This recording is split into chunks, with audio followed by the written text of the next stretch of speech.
மாநிலம் திருவனந்தபுரத்தில் நவராத்திரி விழாவில் பங்கேற்க சுசீந்திரம் முன்னுதித்த நங்கை அம்மன் ஊர்வலம் புறப்பட்டது. இரு மாநில பாரம்பரிய நிகழ்ச்சி என்பதால் தமிழக கேரள காவல்துறை சார்பில் துப்பாக்கி ஏந்தி மரியாதை கொடுக்கப்பட்டது. ஏராளமான பக்தர்கள் பங்கேற்று வழிபட்டனர். திருவனந்தபுரத்தில் நடைபெறும் நவராத்திரி விழாவில் கலந்து கொள்வதற்காக குமரி மாவட்டத்தில் இருந்து சுசீந்திரம் முன்னுதித்த நங்கை அம்மன், வேலிமலை முருகன் மற்றும் பத்மநாபபுரம் தேவாரக்கட்டு சரஸ்வதி அம்மன் ஆகிய சுவாமி சிலைகள் ஊர்வலமாக கொண்டு செல்வது மரபு. இந்த ஆண்டிற்கான நவராத்திரி விழா வருகிற 22ஆம் தேதி முதல் 30ஆம் தேதி வரை நடைபெறுகிறது. இதில் கலந்து கொள்வதற்காக சுசீந்திரம் முன்னுதித்த நங்கை அம்மன் ஊர்வலமாக புறப்படும் நிகழ்ச்சி சுசீந்திரத்தில் நடந்தது. இதையொட்டி முன்னுதித்த நங்கை அம்மனுக்கு தினமும் நடைபெறும் நித்திய காரிய பூஜைகள் முடிந்த பிறகு தட்டு வாகனத்தில் அம்மன் எழுந்தருளினார்.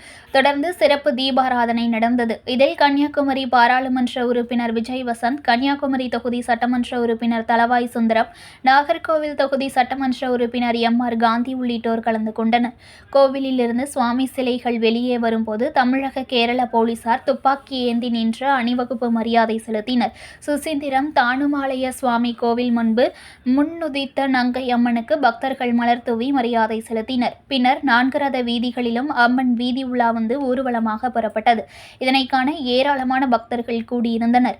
நாளை பாரம்பரிய முறைப்படி உடைவாள் மற்றும் நிகழ்ச்சி பத்மநாபபுரம் அரண்மனையில் நடக்கிறது. அதைத் தொடர்ந்து சுசீந்திரம் முன்னுதித்த நங்கை அம்மன், வேலிமலை முருகன், தேவாரக்கட்டு சரஸ்வதி அம்மன் ஆகிய 3 சுவாமி சிலைகள் திருவனந்தபுரத்திற்கு நவராத்திரி விழாவில் பங்கேற்க போலீசாரின் பாதுகாப்புடன் பல்லக்கு வாகனங்களில் புறப்பட்டு செல்கிறது.